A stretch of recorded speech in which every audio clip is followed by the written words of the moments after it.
Hello everyone. Chapter that is financial management, chapter number 1. So we have done all three modules, that is 1.1, 1.2 and 1.3, that is introduction to financial management and risk and return, time value of money we have already done. So on the basis of that chapters we are going to do the question answer which will come in the exam, and I will mark the questions which already came in the exam for many times. So now begin.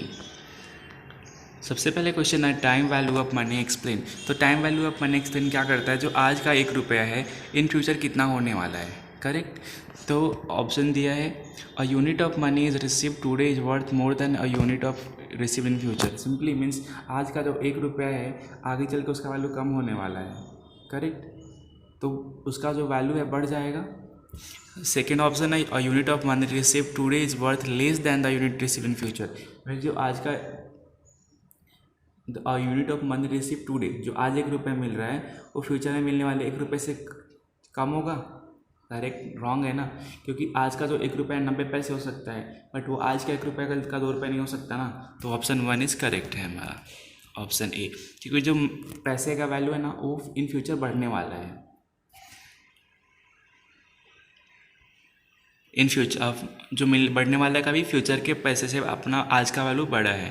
ठीक है. The time value of money facilitate comparison of cash flow occurring at different time periods by compounding all cash for discounting. हम देखा था ना time value of money दो तरह से करते हैं.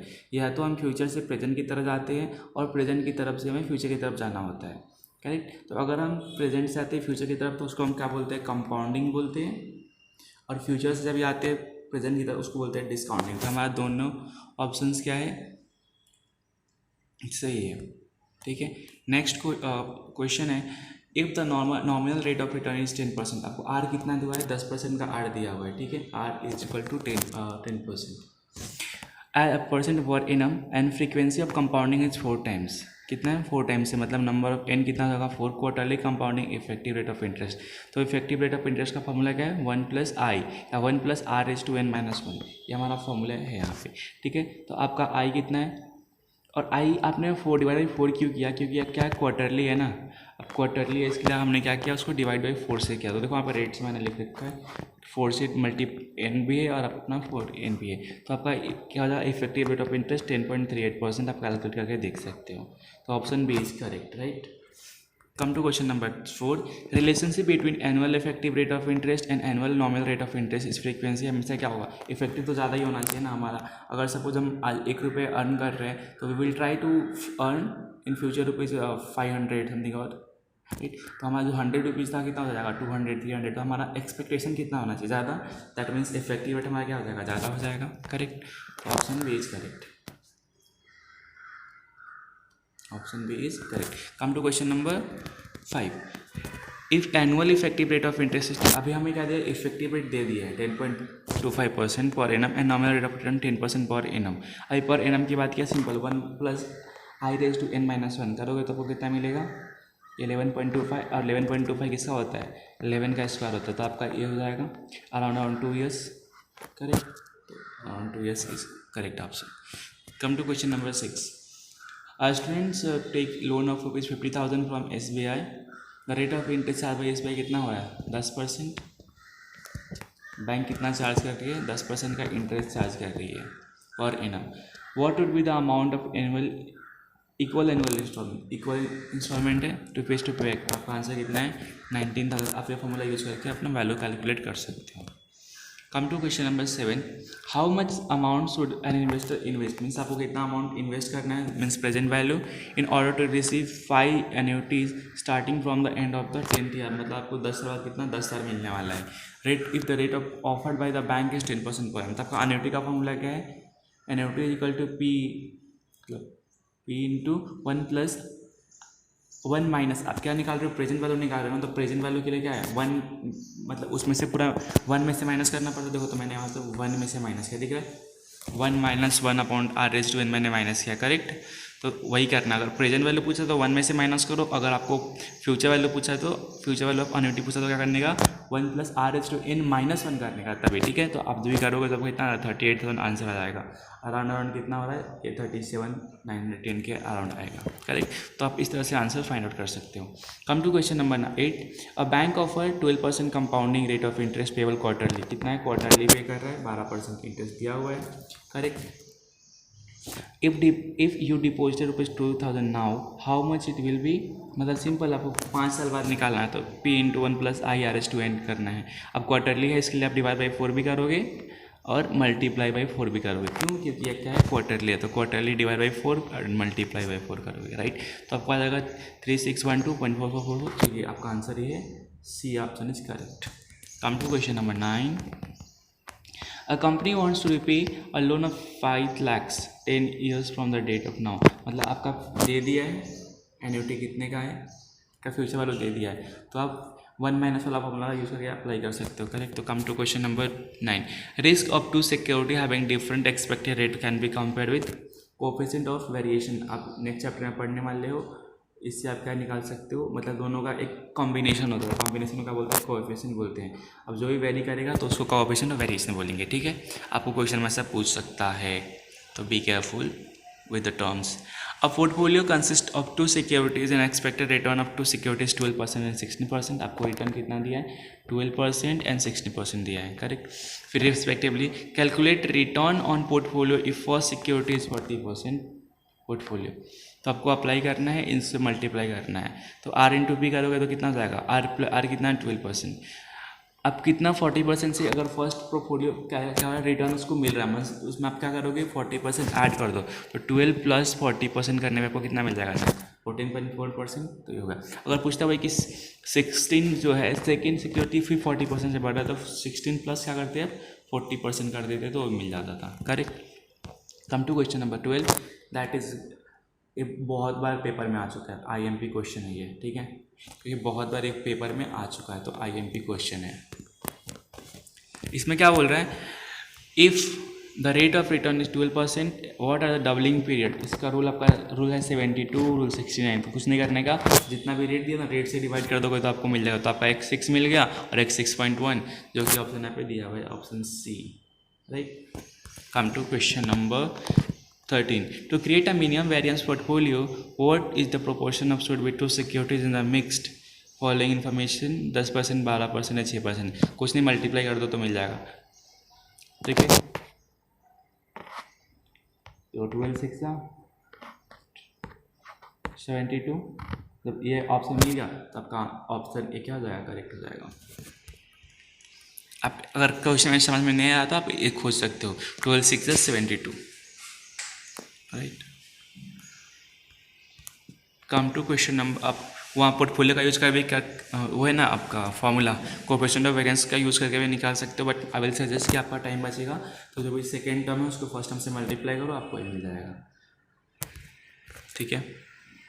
Option A, a portfolio consisting 2 risky securities can be made risk less than SP = 0 if the security are perfectly negatively correlated. मतलब अगर पॉजिटिवली हुआ तो रिस्क तो बना रहेगा ना, अगर आपको रिस्क नहीं चाहिए तो नेगेटिव बन के रहो, नेगेटिव मतलब आपको रिस्क नहीं होना, ऐसा अज्यूम करके चलो, तो आपका option B is correct. Efficient portfolio are those portfolio which offer for a given level of risk. मतलब हम एक ऐसा रिस्क कवर करना चाहते हैं जहाँ पे हमको maximum to maximum risk cover हो, मैक्सिमम टू मैक्सिमम मतलब ऐसा हो कि उसके ऊपर हमें एक्सपेक्ट करें, तो जो होता है उसको क्या बोलते हैं मैक्सिमम रिस्क। मतलब ये रिस्क के ऊपर हमें और रिस्क नहीं मिल सकता है, हमने जो कैलकुलेट किया है, ठीक है। नेक्स्ट क्वेश्चन है, CAPM क्या है, आपका एक सिस्टोमेटिक रिस्क है, अनसिस्टोमेटिक जो प्लान किया हुआ रिस्क रहता है कि हम इतना रिस्क बेरिंग कर सकते हैं, जो कि आपको ऊपर वाले क्वेश्चन से इसका कनेक्शन है। Come to true and false, indicate whether the following statement are true and false. Time value of money signify the value of money unit remain unchanged. Unchanged कैसा हो सकता है, अनचेंज हो ही नहीं सकता ना, तो गलत है, पहले ही गलत मिल गया, ठीक है। क्वेश्चन नंबर 2 क्या है, time value of a unit of money difference over different period on account of reinvestment opportunity of with the firm. Yes, हम जितना इन्वेस्ट करेंगे उसके ऊपर रिटर्न रहेगा, उसके अकॉर्डिंग हमारा वैल्यू क्या होता रहेगा, चेंज होती रहेगा. Correct. Come to question number 3. Cash flow occurring to the form at different time period are directly compared. How you can compare directly? I am in the present and I am comparing with the future. How I can directly compare? Cannot compare ना, because of discounting factor, reinvestment factor. There are many factors which हम compare करने ही नहीं देते. ठीक है, तो आपका answer option correct है. इनकरेक्ट है, right. Either compounding or discounting technique can be used to make heterogeneous cash flow comparable. Yes, अगर हम दोनों को एक में कन्वर्ट करना चाहते हैं तो दोनों को डिस्काउंटिंग में कर दो, दोनों कंपाउंडिंग में कर दो, फिर कंपेयर करो ना, चलेगा. तो हेट्रोजीनियस कैश फ्लो चलता है. Effective and nominal rate of interest remain the same irrespective of the frequency of compounding. How? अगर साल में 4 क्वार्टरली कंपाउंडिंग है तो कैसा होगा, फिर आपको divide by 4 and multiply by 4 करना पड़ेगा, राइट. आप और ईयरली रहेगा तो आप एक बार ही करोगे, तो दोनों कंपेयर नहीं हो सकते हैं. इरेस्पेक्टिव फ्रीक्वेंसी हम कैसा कर सकते हैं, फ्रीक्वेंसी के अकॉर्डिंग ही हम कंपेयर करते हैं. Effective rate of interest is positively correlated with frequency of compounding. Yes, जो इफेक्टिव याद है हमने फॉर्मूला क्या, 1e+i+r⁻n-1, तो उसमें फ्रीक्वेंसी भी काम आता है और आपका कंपाउंडिंग जो रेट ऑफ इंटरेस्ट वो भी काम आता है. To arrive the present value of the cash flow discounting. Yes, अगर हमको फ्यूचर से आना है प्रेजेंट में तो हमें डिस्काउंटिंग फैक्टर करना पड़ता है. Present value of table for annuity can be directly apply to a mix stream of cash flow. Can नहीं भाई, अगर हमको मिक्स करना है तो हमें वो सारी चीज़ें फाइंड आउट करनी पड़ती है, देन हम वो टेबल में फाइंड आउट करेंगे. टू फैसिलिटेट कंपेरिजन, आपके बुक में वो पीछे ये टेबल दिया होगा, ठीक है. To facilitate comparison of cash flow that are occurring at different time periods. ठीक है, कभी हो रहा है डिफरेंट टाइम पीरियड्स पे इनकर हो रहा है. द टेक्निक ऑफ इधर compounding all cash flow to the terminal year or discounting year all the cash flow zero period can be adopted. yes, अगर आप जब चाहे तो उसमें क्या कर सकते हो, 0 से लेकर अज्यूम करोगे 0 से 1, या आप फॉरवर्ड कर सकते हो तो आप बैकवर्ड ले जाके जा सकते हो ना. Return, question number 10. Return on any financial asset consist of current yield and capital and. Means आपको कुछ तो आउटपुट मिलने वाला है ना. रिटर्न मतलब क्या होता है, आउटपुट मिलेगा. आप जो भी फाइनेंशियल असेट्स इनकर करोगे उसमें क्या मिलेगा, यील्ड मतलब क्या होता है, रिटर्न. तो रिटर्न तो मिलना है ना, इसलिए true. Question number 11. Risk of an individual assets refers to variability of its return around its main return. जो भी रिटर्न होता है आपका क्या होगा, पूरा कोरिलेटेड होगा ना, तो आपका पूरा related. Return of a portfolio is simply weighted average of return of an individual security in the portfolio multiplied by the corresponding proportion weight. आप वही करते हो ना, 1+i/n, राइट. तो आप क्या करते हो, एक वेट निकालते हो. Question number 13. For a given correlation coefficient a minimum variance portfolio can be created for which risk portfolio which is less than the risk of security portfolio. ऐसे हमने देखा था इफेक्टिव रेट ऑफ रिटर्न हमेशा ज़्यादा होता था, उसके question कर रहे हैं. Question number 14.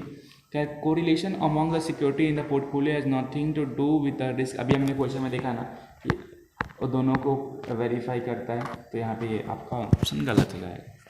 If the portfolio consist of 2 securities, ठीक है, मिक्स की बात कर रहे हैं, which are perfectly positive correlated. हो क्या है, परफेक्टली पॉजिटिवली कोरिलेटेड है. The risk of portfolio will simplify everything. Simple है वो जो फॉर्मूला की बात कर रहा है, ठीक है. A portfolio consisting of 2 risky securities made riskless, means वहाँ पे 0 रिस्क है. If the security are perfectly negatively correlated. देखो यहाँ पे हमने ऑप्शन में देखा था, अगर नेगेटिव रहेगा तो ट्रू होगा. तो यहाँ पे क्या है, नेगेटिवली है.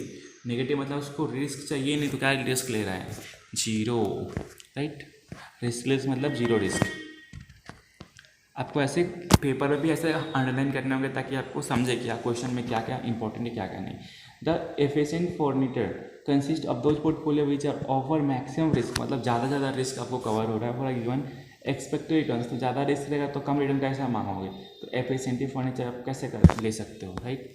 इन CAPM model beta is represent the total risk. Total risk तो है CAPM में, बट ये सिस्टमेटिक नहीं होता है. सिस्टमेटिक होता ही नहीं है risk. Now question number 19. The point of its tendency between the efficient Fortner and risk return if indifference curve provides optimal, yes हम अगर पोर्टफोलियो को एनालाइज करते हैं तो हमें एक ऑप्टिमल मिलता है कहाँ पे इन्वेस्ट करना चाहिए, कहाँ पे नहीं करना चाहिए।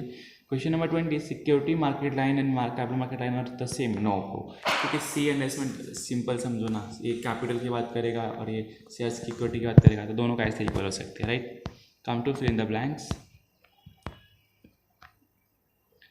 The main objective of financial management classified in may be, हमने पहले चैप्टर में देखा था, उसका मेन काम क्या है, profit maximisation and wealth creation. देखो यहाँ पे दिया हुआ है क्या, profit maximisation and wealth creation, right. Come to question number 2, higher the stock price per share the greater with higher growth. Simple है, मतलब आपका अगर आप कहीं इन्वेस्ट कर रहे हो, ठीक है, तो शेयर प्राइस आपका क्या हो गया, हाई हो गया, तो हायर द शेयर प्राइस होने से आपका क्या होगा, तो कैपिटल में है आपका जो वेल्थ ग्रोथ हो जाएगा, जो आपने इन्वेस्ट किया था वो बढ़ जाएगा, तो शेयर होल्डर्स का वेल्थ जो इंटरेस्ट है वो क्या हो जाएगा, बढ़ जाएगा, राइट। देखो यहाँ पे शेयर होल्डर्स वेल्थ।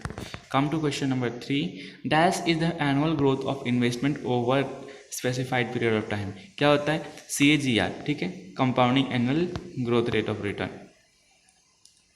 ठीक है। तो आपका एक क्या होता है, CAGR क्या होता है, एनुअल ग्रोथ स्पेसिफिक होता है, एक मॉडल है CAGR।